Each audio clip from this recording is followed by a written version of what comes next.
Well, hi, everybody. Welcome back to NAUI's Dive Team Report. I'm your host, Greg Martin. You know, I recently ran across the Navy Experimental Dive Unit, or NEDU, and have been absolutely fascinated by what these Navy divers do. I was a Navy guy many moons ago. But a lot of us have heard stories from the dive community about how certain aspects of the diving systems and so forth were discovered by kind of trial and error. And, you know, a lot of that trial and error, though, comes out of the Navy Experimental Dive Unit. And we are joined today by Chief Mango, Teague Mangiaracina. There you go. Can I call you Chief Mango? Absolutely. As a matter of fact, if you say my real name, I don't think anybody's going to know who that is. So Chief Mango's fine. All right. You are a chief in the Navy and part of the Experimental Dive Unit. Thanks for joining us on the show, first off. And secondly, I want to know, what do you guys do on a daily basis? Well, Navy Experimental Dive Unit, it's a very unique military facility because what we have there, basically there's a lot of different departments. And one of the major things we do, which actually for your civilian divers out there, is that we, test the limits of those tables that you guys have. It's one of the only commands that are waived by biomed to do human testing, and so we have the ability to. We have a lot of doctors there, a lot of engineers, civilian types, military types, and we basically some of those guys come up with these protocols, and they work these algorithms. I don't know. They do something, and they come up with these numbers, and they say, hey, in diving, you want to get down as quick as you can, stay on the bottom as long as you can, and decompress as short as you can and as safely as you can. And so we're always trying to push those limits as far as human testing is concerned. Sure. The other thing we do is equipment testing. So we have a whole department called Testing and Evaluation that solely does testing on equipment. In the military, we have what's called the, I think they went back to the ANU, Approved for Navy Use list. So there's gear, of course, that we use in the military, and especially as Navy divers, that we can only use, and the list is called the Approved for Navy Use list. And in order for that gear to be pushed out to the fleet, it has to get tested. And so our Testing and Evaluation department does this testing on this equipment. So whether it's Aqualung or any one of these other companies that wants to get their equipment onto this ANU, they have to go ahead and have their equipment tested by us. And once it performs the way that it's supposed to perform, then we go ahead and put it on the ANU. So that we do human testing, we do equipment testing, and the last thing we do is not so glamorous, but very important accident investigation. So if there's a rig out there in the fleet that has some sort of malfunction, or if it's an operator error, we have the facilities to test that as well, with the ability to have unmanned testing on this equipment. Something happened and a diver is injured because we're trying to figure out whether or not it's equipment error or operator error. We have the ability to test those things. So you guys have your fingers in pretty much every aspect of the dive world at this point. Yes, especially for the it's streamlined for the military. We also have a specialized diving division which works with rebreathers that go out to the EOD community and the SEAL community. So we're always testing equipment and procedures for those guys. Like I said, if private companies want to get their equipment on our list, we have procedures to do that. And then, of course, we have a lot of doctors there and research scientists that are always trying to figure out ways to make diving, like I said, get down there faster, stay there longer, and come up quicker. And one of the crown jewel of our command is this humongous chamber. It's called the Ocean Simulation Facility, and it's a saturation diving facility, and we're able to basically simulate almost all of the conditions in the ocean. That's why we call it the OSF, the Ocean Simulation Facility. We also test saturation diving. I mean, it really is a very complex command. We, as the divers, the weekend divers that just go out and Uh-huh. enjoy ourselves, we buy gear from the local dive shop, and we don't think about the hours and hours and money that goes into testing that kind of equipment. Obviously, for the United States Navy, it has to meet up to a certain specification. So I'm sure your rigors of testing gear are pretty high at this point. Yes, we basically have to get into the nuts and bolts of what that piece of equipment can do. Because even though manufacturer specs might say that a piece of gear could work below certain temperature and stuff like that, they're really not. We have to be sure that our guys can operate that equipment safely at what the manufacturer says. And so we do spend a lot of times. I'm not in testing and evaluation, but I do have friends that are in there, and I know that the process is very extensive in order to do that. The civilian world, I mean, you guys are bound by, litigation if something happens to your people and the company and the person worked that gear to, the specifications, then you guys could go ahead and sue, but we don't have that ability. We have to basically make sure that what we're pumping out to our guys out there in the fleet, that they're operating that gear to what its specifications are. And it's usually a little more stringent than what the manufacturer would tell you. So, Chief, tell me what's the most unusual thing that you've done so far? Oh, the most unusual thing. Let's see. Well, it had to do with core temperature. And I laid there in a very shallow pool, and it wasn't really diving as it was testing the suit for warmth, an active warming suit, and I wish I could show you. There were wires hanging out of everywhere.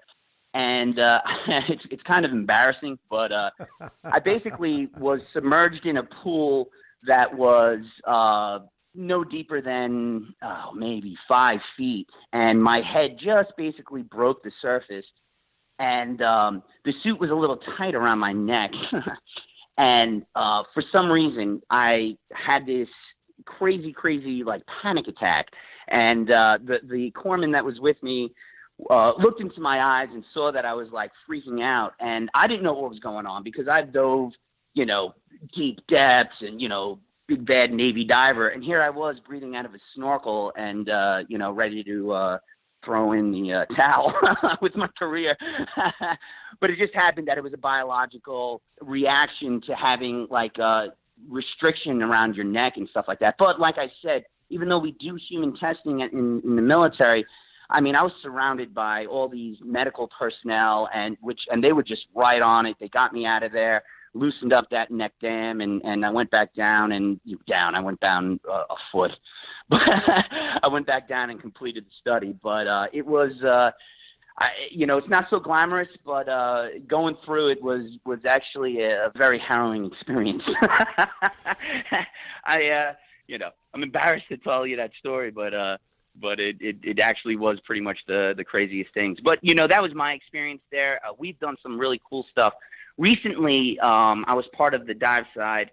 Our guys went down to 500 feet. We did saturation diving. Would you like me to explain real quick what saturation diving is? Yeah, for those folks that maybe don't understand, that aren't divers. Okay. Yeah.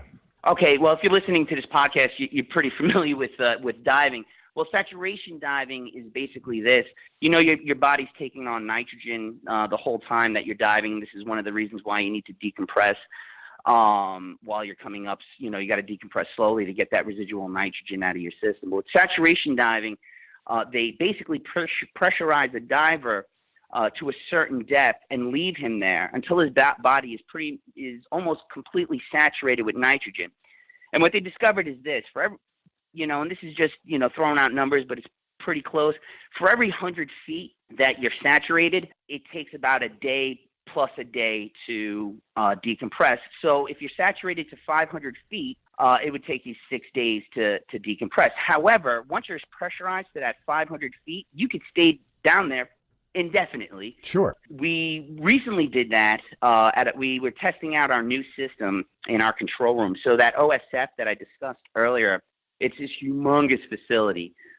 55,000 gallons of water just in the wet pot alone, and then there's like 5 separate chambers that go on top of this OSF. And we pressurized that to 500 feet, and we were testing out a new communications device. Well, one of those tests that we did was one of our guys, or actually the group that was down there, the saturation divers, were talking to the International Space Station. and so we linked up with the ISS up there in space while we were 500 feet below water. It was a really, really interesting, communication thing. I mean, in this modern world, we were 500 feet below water, and we were actually communicating with them. So, and this communication system that we had, when you dive that deep, you have to not use nitrogen. So you have Sure. to move to the helium medium. And of course, what happens when you breathe in helium, you got that Donald Duck voice, and it's a little difficult to understand people. So this communication system descrambles that Donald Duck voice and puts it into that, normal velvety baritone that we all have. Nice. Yeah, that's always been one of the issues with saturation diving and communication was You didn't want to always talk like Donald Duck all the time. So Yeah. it just sounds fascinating, with the things that you're doing. And I guess one of the things I need to say, Chief, is thank you to all of your compatriots, all the members of the dive unit for the work that you guys do, because it always trickles down. I mean, we look back at the space program from the early 60s, and a lot of the things that they developed just for the space program, wound up coming down to us as, the general public. And I know a lot of Right. what you are doing eventually trickles down to we as the general dive community. So thank you for all the things that you guys do. Is this a place for young bucks to think about getting involved with if they're thinking about joining the military? Absolutely. We also, we're not just Navy divers there. There's also, like any other military command, there's other ratings or jobs that could work there. And even those other ratings that aren't Navy divers get to participate on the side with the Navy divers in these, historical and monumental tasks. There's some stations, some watch stations, as we call them, that are if you're a comms guy or you're an atmosphere analyzer or something like that, you don't necessarily have to be a Navy diver. So if any military personnel are listening to this, if you could get down here to Panama City, beautiful Panama City Beach, and get a tour here for your shore duty, I would highly recommend it. It's very, very interesting. For all the people that aren't in the military, if you'd like to follow us, we do have a Facebook page.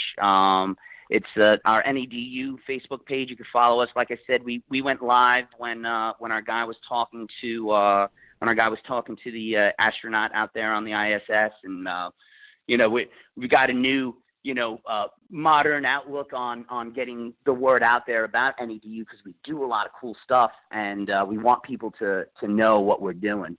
Nice. I'm heading over to my Facebook page right now, and I'm going to hit the like button on the Navy experience. Yeah, absolutely. Well, again, if you have some interest in this type of thing, there's also a website. You can Google Navy Experimental Dive Unit and come up with that, and go on Facebook and check out their Facebook page. And, next time that you're, 60 feet down and you're thinking that, maybe my dive computer is telling me I should probably start thinking about coming up, think about being, 600 feet doing that work. But again, thank you guys for all the hard work and, getting that gear and getting yourselves put into the positions that help us ultimately on the other end. So we appreciate that very much, Teague. Thanks so much. Absolutely, Greg. Thank you. And as always, if you're interested in diving, be sure and check out NAUI.org, NAUI.org. And that's going to wrap up this episode of the NAUI Dive Team Report. Thanks to Chief Mango, Teague Mangieracina, for joining us and talking about the Navy Experimental Dive Unit. Until then, I will talk to you next week, and I will see you underwater.